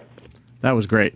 Brian's I want to read the good comic guy. book. I was just obsessed with following Alex Winter on Twitter because he just constantly was posting photos of him with the book. Like, okay, cool. Was it just like in different places? That would be great if he just goes around to like cafes and parks and stuff. One of the posts, it seemed like he was threatening Brian. He's like, "Look what I just got," and he's got a serious face. So you're like, "Oh fuck, he might not be." Like he's pissed about this, and then he said, "I'm going to read this and let you know how I feel." And then he's holding the book, and he's like, "Oh my god, this is awesome!" And he's taking it with him all over the place. Now we have to get Alex Winter has to get one of Keanu doing it.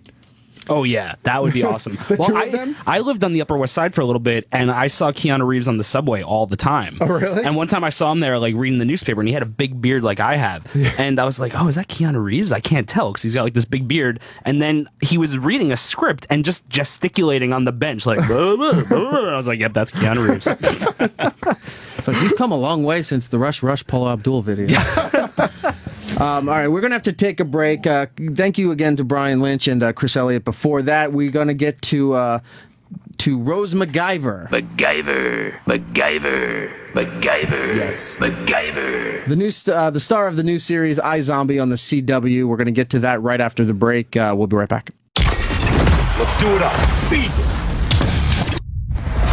Now, it's Erik Nagel. Ladies and gentlemen, I'd like to welcome at this time to the program, please say hello to Rosie McIver. Oh, thanks so much for having me. I'm excited to be here. I love the accent. It's strong. Now, I noticed the accent is not very present in your new project, which is iZombie on the CW network. How hard is it to suppress the accent or develop the American accent in order to fit what they wanted? Yeah, it's not too bad at all. I mean, I've been doing American accents since I was a kid. I worked on Hercules and Xena when they shot New Zealand. Which I want to get to in a little bit. But I bastardized the accent back then and tried it as a kid and had kind of been working on it for years. So I feel very comfortable with it now. How aggravated do people from New Zealand, for those who don't know, you are from New Zealand, how aggravated do people from New Zealand get when you travel abroad and not only do they think you're Australian, sometimes they think you're British? Yeah, I'm just so used to it, honestly. And I feel like there's worse things to be compared to. I've got so many Aussie But which is friends. more insulting? Oh, depends on the day. Depends on the day, I think. Depends on how we've been doing in the rugby. If we've just lost to Australia, I don't want to be compared to them. Or to the rest of the world. I would think that it would be Australian because you're so close, so similar, and there's a lot of history there.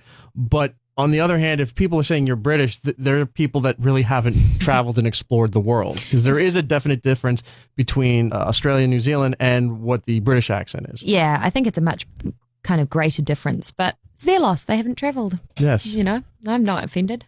The show is called iZombie. It's on the CW network. The show debuts March 17th. iZombie is going to be on Tuesdays at 9 p.m. on the CW, which is pretty cool.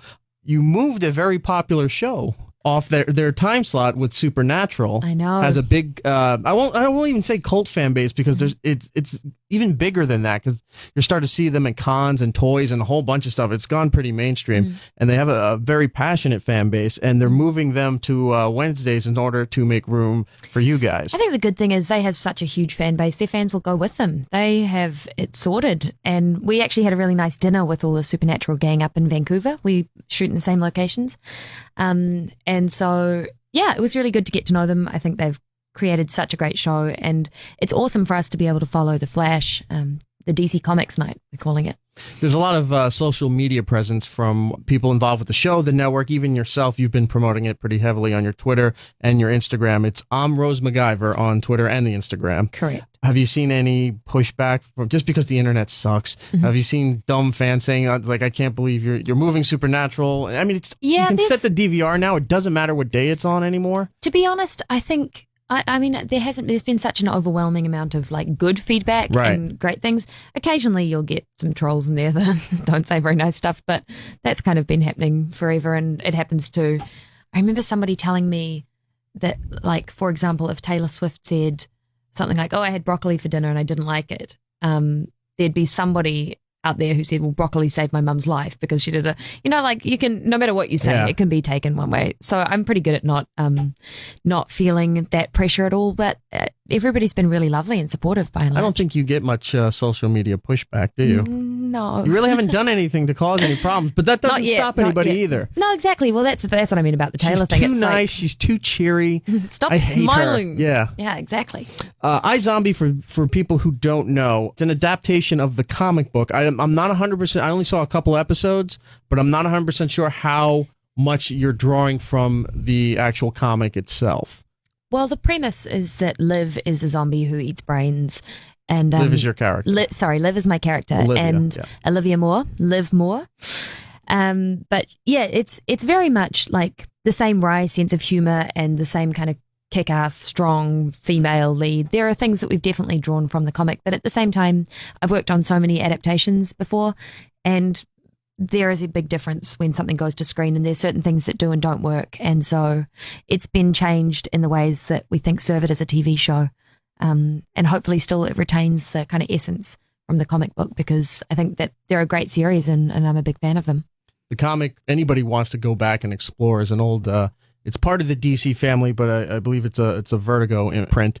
So the show is here, it's taken off that idea. It's not what you would typically think a zombie project would be, especially the way things happen, what you can do in the show, which we'll get to in a second, is not typical of, say, what you're used to from Night of the Living Dead or The Walking Dead, where, you fight, you get bit, and then later you develop a sickness, you die, you come back, and now the virus is controlling you. But in your case, when you come back as the zombie that you are, you can speak, you have your brain capability, but you can turn on and off at some points the zombie power, I'll say, almost like the Hulk. Mm-hmm. Yeah, we aren't like the shambling kind of undead at all. It is more like Hulkish in some ways. The idea is that if a zombie in our show eats brains, they're able to retain their humanity in some sense, and pass as humans. They lose their pigment. We all have white hair and very white skin, and there are certain physiological things like that. But by and large, we are quite human. And when we don't eat brains, we see quite early on in one of the earliest episodes where people can go, and it's a little bit more traditional. We still have a little bit of our own spin on it, but the zombies feel a bit more like the zombies that we know and love from other projects. But at the same time, when you get adrenaline or like raging out, we call it, you become a little bit more of like a feisty, fiery, fast-moving zombie. Because I noticed in, without giving away too much, there was a scene where you're at an art show. Some gentleman comes up and Gentleman's generous. approaches you in a manner that is not fit for approaching a woman, and decides to become a little aggressive with you, and within seconds, you're gone, and your zombie persona takes over and just kicks the shit out of them. That's right. It's when Liv gets threatened, when she's threatened or starving, or it's quite animalistic like that. Right. These zombie things come out, her eyes go red, and she gets quite superhuman in her strength. It's definitely an interesting take that you could turn it on and off. Yeah, definitely. Well, it's also a little bit beyond her control. She doesn't always want it to be happening. It just is an instinctive thing. Right. All right, I'll take that back. The fact that you can control it at any point is an interesting take, because most zombie stuff is once you're bitten, you're gone. Yeah, no, definitely. And that's sort of what we played with. That's our new way of our spin on the genre. And Diane Ruggiero Wright, who's one of the co-writers of the show, is a huge zombie fan, and she knew everything about the zombie lore and the trajectory of the zombie genre. And so for her, that was kind of her specialty, was being able to come up with which parts of that we incorporate and which parts we subvert. And so we've tried to do that in the show. I mean, Liv is an ethical zombie as well. She tries to do it the best way she can. She eats the brains of people who've already died. She works in a morgue so that she doesn't have to kill people.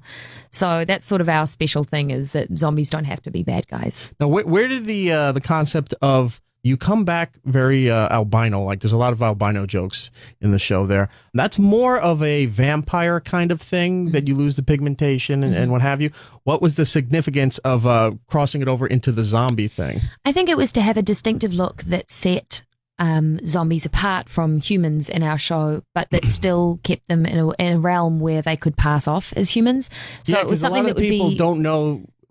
you, the viewer, know who's zombies and who aren't, but the characters that you're interacting with have no idea. Well, because a lot of them also start to hide their zombie characteristics. They, our villain very early on starts wearing fake tan and dyeing his hair, and so you can cover up these traits, but Liv chooses not to, because she's not a self-loathing zombie as she describes those people. No, she embraces who she is. Yeah, I was going to say, having this happen to her, she seems to have found a part of herself that she either didn't know she had or has been suppressing. Yeah. Like she's starting to enjoy life and art. And I think one of the lines was that now you're just trying to embrace beauty. You're trying to become it in a way. Absolutely. And I think that's sort of what I like about her as a character and the show, and what it's sort of saying is these terrible catalysts, these things that have happened in people's lives that can completely change them, could ruin you, or you could find some new side of yourself that you'd never known beforehand, and be a stronger version of yourself because of it. And that's what Liv has chosen to do, or been coaxed into doing by her partner in the morgue, Dr. Ravi Chakrabarti. Let's talk about the morgue for a second here. The brain consumption. Now, I know it's television, I know it's fake, but you guys do a really great job of weird angles and close-ups on it that makes it nauseating to look at. Especially, there's a scene where you're eating it in a Hot Pocket, and I'm just like, oh my god! And then there's a close-up of it on some ramen noodles as you took it out of the microwave, and just what are they made of for the show? They're made out of like coconut agar. It's like a gelatin thing. We experimented with soy protein and various bits and pieces. That was what worked the best. It looked great and it was bearable to eat. What's the red on it? The red on it is it's different. Depends on the angle, depends on the lighting, depends on the consistency in which it's being prepared. Right. But it's corn syrup or like a veggie sauce, like a veggie juice sauce thing. So we use kind of one of those two, and they've done a great job with making them look so real. I mean, I did an interview recently where the interviewer ate a real sheep's brain in front of me.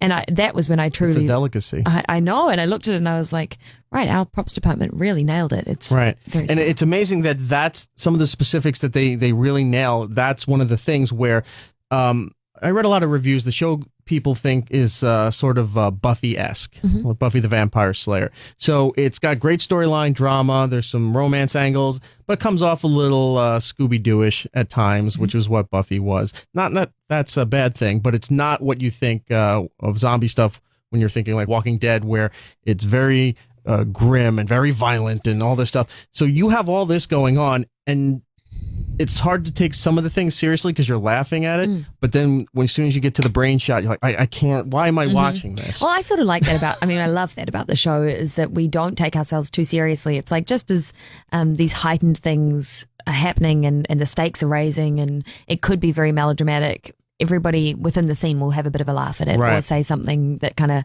undercuts that or just chills it all out a little bit. So I like that it's supernatural and fantastical, but it doesn't invest entirely in it being just drama. It's a bit silly about it because it's a silly, ridiculous idea that just so happens to kind of work in this, like, I think that's a testament to the writing and the characters that they've written, that people, the way that the relationships are built, you're able to invest in these things that should just be really silly.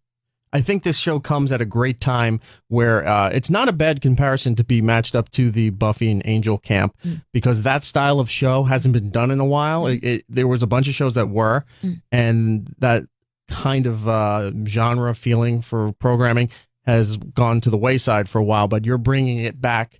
And I think it's in a way where people who are fans of that stuff and appreciated that style of television will latch on to this after watching a few and go, oh yeah, this has a familiar feel, even though it's a totally different concept. Yeah, absolutely. When I read it, it kind of covers so many genres. It's comedy, drama, procedural, zombie, it's all these different things.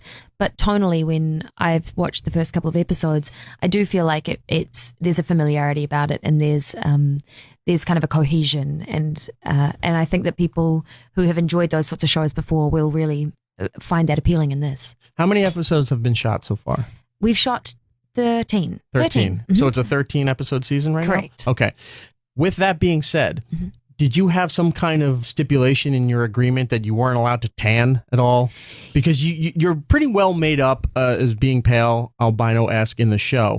But if you're kind of tan, like you've got some nice pigmentation in you right now, that will come through no matter how much of the white they're caking on. So are they saying you can't go to the beach, you can't do all these things? They were really good about, they didn't actually tell me anything like that. For me, it's just, I know I will have to spend extra time in the chair, and it makes my job more difficult if I looked not in character. So for me, I just didn't go to the beach. Luckily, I was working every hour of the day anyway, so I didn't have a chance. But over the Christmas holidays, it was genuinely one of the reasons I didn't go back to New Zealand and spend Christmas with my family, because in New Zealand, there's a hole in the ozone layer, and it doesn't matter how much sunscreen you wear, everybody's at the beach all the time and you'll get tanned. And so I didn't, and I waited till after the show finished and went back and saw my family then. And it was also good because I used that whole 2 weeks to catch up on sleep, so it worked out for everyone. In the first episode, they show how Liv becomes the zombie.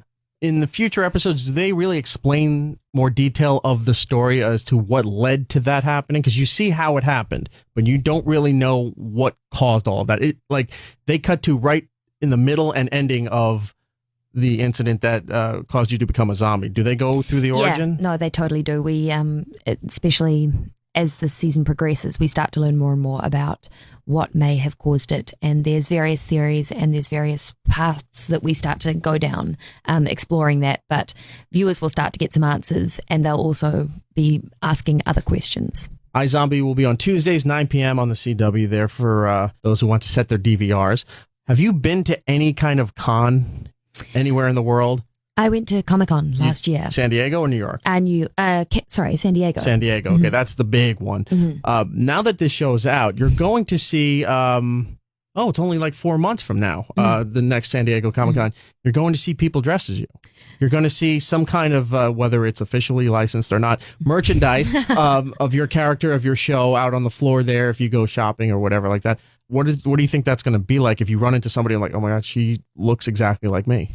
I think that's what's so cool about Liv as a character. I think she's the sort of person who you can really dress up as, and I think is a good role model actually for people to dress up as. She's this person who looks pretty odd and embraces how she looks, and I think that's really refreshing in television to see a girl be able to look like that and be considered, a female lead and have relationships and it not be just the weird character actor. Like, she looks odd and that's who she is. And so it'll be fun to see people dressing up as her. And I'd be honored. I would be very flattered. Some people might get weirded out about that. If they dressed Especially up and came over to my time. house, that would be a bit weird. But at a convention, I'm sure it'll be the social media push for the show has been great. There's a food truck for iZombie, which you tweeted a photo. You can check it out on her Twitter. I am the letter I, the letter M, Rose McIver, McIver.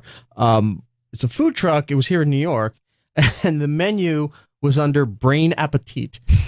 What's on? I couldn't see what was on the menu though. Do you know what? I haven't seen what's on that menu either. That was a picture that our boss, Rob Thomas, who made the show, posted yesterday, and I stole it and posted it again without giving him any photo credit at all. So I'm actually going to see him. Actually go see it. Try out the food. I'm going to see him this weekend, and I'm sure be dragged over hot coals for that. But yeah, I haven't seen it in person myself. I'd love to. I'm in the city for a couple of days, so hopefully I come across it. And this next question is so hack, but I'm going to ask you anyway because you have it on your Twitter. There's a Photoshop of you with your face on MacGyver. So growing up in New Zealand, you were born late 80s, I would guess, right? So you were there for the tail end of the height of that show, but I'm sure reruns and syndication around the world. What was that like growing up with people calling you MacGyver? It was always teachers, weirdly. It was like teachers at school, and typically quite unfunny teachers that would come to me. They're always unfunny. And say, hey, have you seen that show? And I'd be like, I'm 7. I don't know what you're talking about. But then, yeah, I've come to understand the joke a bit better since, getting out of my teenage enough being years. bullied and teased by kids in the school. I got bullied by the teachers. You don't need shit from your teachers. I know. I was a target. I was an absolute target. I'm running out of time with you, but I want to touch on real quick a couple other projects that you were in. For those of you who watch Once Upon a Time on ABC, you're Tinkerbell, but also you've done some Disney Channel films, the Eddie's $1 Million Cook-Off, and then the sequel to Johnny Kapahala. Thank you. I couldn't think of the title, but it was the sequel to Johnny Tsunami. Yes, right. Correct. Huge fan base from the Disney Channel. I don't know if it's going to. Well, I'm sure at that point they've grown up a little bit. I think they'll transfer over to follow you to iZombie on CW. Yeah, hopefully. It is definitely that audience has grown up. So I would imagine that we're probably within that realm. Right. But I really want to get to the fact that you were in one of the incarnations of Power Rangers. Correct. You were in because they keep changing the Power Rangers RPM, which was way after the 90s version. Oh, we got 20 years on that. Right, yeah. Right. But at this point now you're animals. They're not just the whatever the robots were to make the Megazord thing. Now you're a yellow bear and you're the yellow Power Ranger. Correct. What is that experience like? That was one of the best 8 months of my life. I was working with friends. Literally, a couple of the other people I worked with were people I've known since I was 12. Milo Cawthorne and Olivia Tennant, who are now married. Power Rangers brings together married couples. Who knew? But we all worked together for about 8 months, like on harnesses, and it was just so much fun. It was 20 minutes down the road from where I grew up, so I was able to still go to university and do other things at the same time. It was very, very busy, but a lot of fun. I laughed myself stupid on that show. Did you get a lot of recognition from the Power Rangers? Like, I'll put it this way. Between Disney stuff, the Power Rangers, and now what you're going to have with iZombie, but out of the previous two there, where do you think you were recognized more for? I guess Power Rangers in the States, weirdly. Nobody recognizes actors in New Zealand at all. You're famous if you're a sports person, but nobody cares if you're an actor. Or Peter Jackson. Yeah. Even he's fine. He wanders around the street. I still like rugby players and footballers. Yeah. Yeah, that's who people would really see in the street and go, oh, that's who that is. It's good to see New Zealand has priorities. Yeah, exactly. But coming to the States, I think probably more Power Rangers or Disney Channel. Disney Channel. Depends on the audience. And to bring this full circle from what you said at the beginning of this interview here was that you were in Xena the Warrior Princess, but you also did all the, most of the Hercules specials with Kevin Sorbo. I did. You get recognized for that, or was that because you were too young? I would imagine that I look pretty different. I was sort of between 6 and 10 for most of those, but I still know Lucy Lawless well. Actually, she's a friend of mine and a fellow New Zealander. Fellow New Zealander, Kiwi, right? Exactly. Yeah. I never knew if Kiwi was a slang term or if that's what you guys actually call yourselves. Yeah, no, it's what we call ourselves. Everybody wonders if it's insulting. Not at all. Yeah, they were great fun. They were, I mean, obviously big cult shows as well, and they're still on to this day on syndicated through. Maybe not Sci-Fi or the major syndicates anymore, but you can find some of those channels that run old TV shows. Yeah. And Hercules and Xena are always on. Yeah, yeah. Do you still get royalties from that? I never got royalties from those because I was a New Zealand actor in it. Yeah. Well, make sure you get some from iZombie, which is on the CW network. The show debuts March 17th. iZombie is on Tuesday nights, 9 p.m. on the CW, so you can set your DVRs and watch that. I think we are officially out of time with you. Your Twitter and Instagram is the letters I am, Rose McIver, MCIVER, not MacGyver, like people would tend to think. Rose, thank you so much for coming on the show. I enjoyed what I saw. I think you guys are doing a good adaptation of the comic book. I'd like to see where it goes further as far as if you just use that as a starting point and went on your own, or if you're going to bring more in from those stories. Thank you so much. I'd love to see you next time you come around. Thanks. I really appreciate it. Thank you to Rose McIver. MacGyver. Had to get that in one more time before the show ended every there. time that happens. iZombie on the CW. Also want to thank Brian Lynch, at Brian Lynch, B-R-I-A-N. All right. Not B-R-Y-A-N, like Giddle spells it. B-R-I-A-N Lynch on Twitter, and Brian Michael Lynch on the Instagram there. And go out and get the most triumphant return of Bill and Ted in comic book form, and also Monster Motors. Yep. And he's got the Minions movie coming up, but we'll talk to him once that's ready to go. We'll get him back on the show here. And Chris Elliott for Schitt's Creek, which is on Pop TV. Go to poptv.com. It used to be the TV Guide channel. Find out what channel it is on your cable or satellite service provider. Definitely a funny show to watch. His name is Roland Shit, so his name is a pun. And it's a great show. You should definitely check that out. Let's go around the room here real quick. Giddles, anything? I'm just going to plug my Twitter. It is Gittlebase. I have a mac and cheese takedown on April 12th. Nice. If anybody wants to come out and eat some mac and cheese. And I just really hope that Netflix puts on MacGyver. Oh, can you bring some of that in? The mac and cheese? Yeah. Yeah. Okay, because the meatballs were great last time. I will definitely do that. Lewis. Just my Twitter, at LewisJohnson21, Louis. He encourages white women to follow him on Twitter if you could. Matt? You can find me on Twitter and Instagram, Geek Stuff OG. And of course, please check out bkgeekstuff.com. It's a podcast I'm part of each and every week. bkgeekstuff.com. And for me, it's eRock Radio on Twitter and Instagram. Next week on the program, the Funko creative team is calling back in again. Apparently, we got some good buzz around the internet because they confirmed the Sherlock line, and I didn't know that was such a big deal that people were sending me screen caps from all over the place with links to the show and what have you, so that's great. And if you want to spread the show, please, who am I to tell you no? Tell two friends if you could. But the Funko creative team will be back on the show next week to talk about some other new things and maybe some other, I'll get into that. I think they might be considering your suggestion there. They gave us some stuff that we gave away last weekend, some of the Funko Pop and the reaction with the Goonies, which went very well. Yep. We still have the Pulp Fiction line from the reaction by Funko to give away. So maybe we'll do that this weekend. So follow Matt Geek Stuff OG on Twitter, and Matt will have those to give away. Also next week, Bridget Mendler. She's a former Disney star now on the new NBC show Undateable. We'll talk to her. And she's had a couple of hits. I know they're being played on Hits 1. Ready or Not, I think, is the big hit from her. Very cool. She'll be on the show. Also, Sean Ashmore, who you may know from X-Men. But he's in The Following that's out right now. It's a good show. I think, Giddles, you said you watched that, right? Yeah, it's awesome. It's got probably the highest knife to neck ratio of any show other than Walking Dead. Oh, that's a great selling point. He's also Bobby Drake, a.k.a. Iceman, in the X-Men films. Right. Nice. So he will be on the show. Also, happy birthday to our friend Lisa Carrero.